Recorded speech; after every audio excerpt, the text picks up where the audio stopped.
Today marks 1700 day of day lessons, day reflections.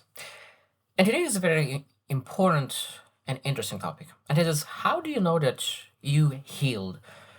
That means that you had experience in life, you had difficulty, you had loss, you had so many different things, and it might be that you became dormant, maybe you became a certain person that you don't like because of the injury, the wound, the grief, that all the things that adversity, life challenges, a storm that came in. And of course, that's the season of your life. And I think that it's very, very important to understand that sometimes when we are not fully healed, it's very, very hard to push in life.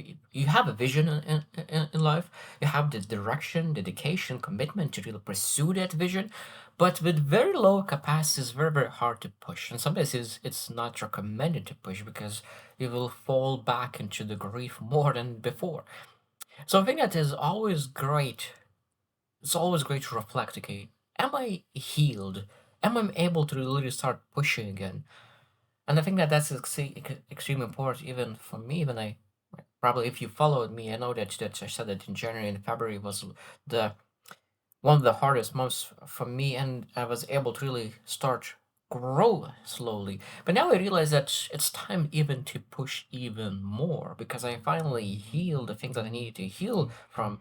And I think it's such an important topic because before I wanted to be healed and I wanted to push it, but my capacity was much, much lower than I actually wanted it to be.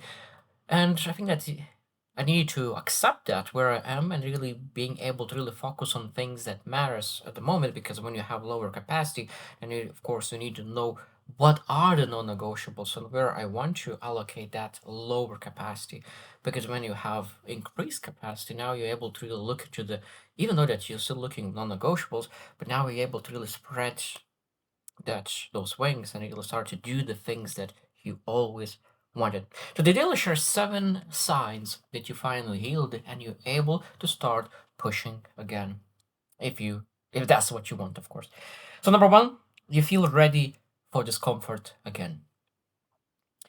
Because when you while you're healing, even small discomfort makes you feel uncomfortable. You know that you potentially even could be the person who love challenges, love discomfort. But now, when you are in this mental state, nervous system stage, that where you are not feeling safe because of the wounds that you have experienced through life circumstances, now the discomfort doesn't feel right. And of course, that is temporarily, and we need to allow ourselves sometimes to stay in that discomfort.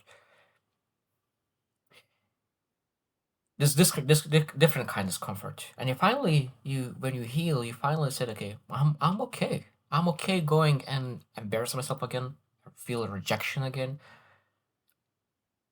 feel discomfort again, challenge myself again. And then when you start to feel that, okay, I'm okay being looking stupid, start over, start doing something consistently, fail on consistent basis. That's again that shows that you already healed, because while you're healing, it's very, very hard to consider even getting rejection after rejection after rejection. Number two, you start taking responsibility again.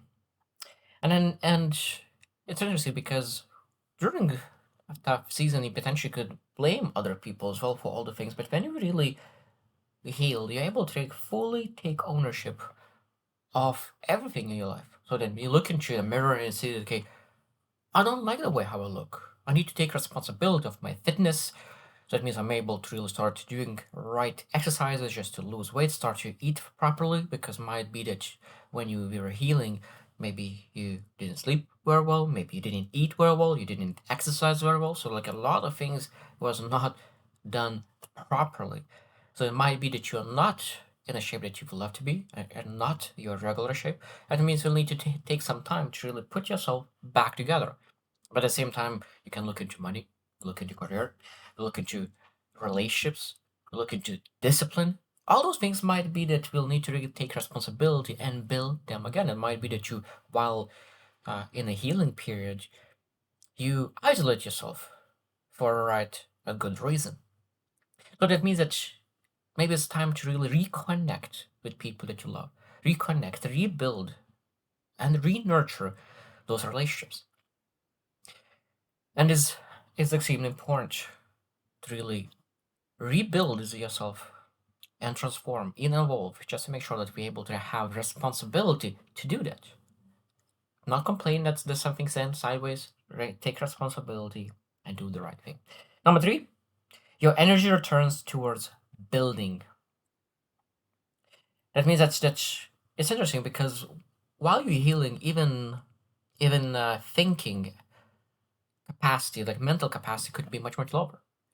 And you will love to allocate 2 hours of reading, developing, building, creating something, but after 15 minutes, your mind starts to wander. It's like I would love to allocate 2 hours on this job, but why my mind is wandering all the places? And that means there's capacity is much much much smaller.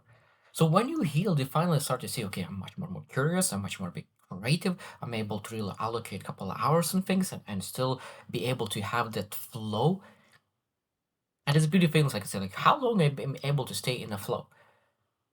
15 minutes, 30 minutes, an hour, and then when you really start to heal, you're able to see that, oh wow, I work for 2 hours straight and I still feel energized. And then this shows that your nervous system, your mind, your mental capacity is getting back together. And then be able to really start really visualize. Otherwise, if we don't heal yet, we potentially will numb ourselves by scrolling, overthinking, distracting ourselves. And those, of course, is not best way to do it. Number four, you become future oriented again. You can become future oriented again. This is a great sign of that you healed, because while you're healing, and when you're wounded, a lot of times the things that you're able to see is it's sometimes even 1 day in advance. I see what will happen tomorrow. Even that sometimes is when during the rock bottom, the only thing that you're able to see is next hour. Okay, what I will do next hour, or sometimes even less, half an hour. You look into okay, what I will do next half an hour. I have no idea. We'll see. I will flow with it. I will go with the flow. And when I was in January, like at the beginning of January, I was in that moment when I just was fully in a flow, where I just looked into what is in a half an hour or 1 hour in advance, and I said I will go for a walk, I will go to nature, I will stay at home, I will watch a movie, I will do this, but everything was on the spot. And when you heal, you finally start to sit down and start to think, okay, what do I really want my life to look like? Not just today, not just tomorrow, not after a week, not after a year. How my life is supposed to look like in a decade or 2 decades or 3 decades. So that means when you heal, you start to be able to really start to visualize yourself in the future in a different spot. And that's extremely important because you're able to break down the habits, routines, the processes, the systems necessary to achieve that vision and start doing the right thing. And this is extremely important to really have that future oriented so we can really break down what you need to do on a daily basis just to make sure that we're able to achieve it. And sometimes we need to really accept that we are not able to be future oriented while we're still healing. And I think that sometimes people say that, oh, you think about the future, that future will allow you to really have motivation to do some things. But maybe it's time for you to heal so you can allow yourself to really think about the future. Because when you healing, something is very, very hard to see the future. Number five, you can feel pain without collapsing into it. That means that you still get hurt, you get disappointed, but you allow that pain to come and go. Because I think that when you're still healing, every single kind of pain is bothering you because it's almost like touching the wound. Like if it's scar, you know that you touch it and it doesn't hurt. But if it's a wound that is still open, you don't want to touch it because it's very very painful. And I think that's extremely important to understand that when you finally heal, touching the places that there used to be pain doesn't hurt anymore. You think about it, you reflect on it, but it doesn't hurt anymore. And that's a beautiful thing. Number six, you stop needing external things, external validation, to function. That means that you look into internal things. You're able to really sit down in nature and be content, be joyful, be blissful, enjoy the sky, enjoy the clouds, enjoy the beautiful flower on the street, and I think you're able to be more present again. Because while we when healing, a lot of times we are not able to be fully present because we're ruminating, we're thinking about things, we're reflecting. Uh, and when you really start to really stop needing that external things to really feel right, that means, of course, that we're able to improve our confidence, we're able to improve our authenticity. There's so many great things comes out just of that we don't need external things to really survive. Be able to look into internally and get all the things that you need to really push forward in life. The last one, you become less reactive. That means that things come and go and you're able to really become a person who responds to things. Something happens, you're able to really give yourself a pause, a moment to reflect what really happened and really give response based on your current perspective that you feel is best at the moment. Because while you while you're healing, a lot of times emotions are very, very close to explode. It's almost like when you have a cup and the cup is so full and you're trying to really carry it, that cup and was well full, and any small bump will pour that liquid out of the of the cup. When you heal, you pour out all the things out of that cup, and even you're able to run with that cup because there is nothing in that cup. You can really move that cup around because there is nothing in that cup, and that's when you really feel that you healed because you're less reactive and you're able to respond.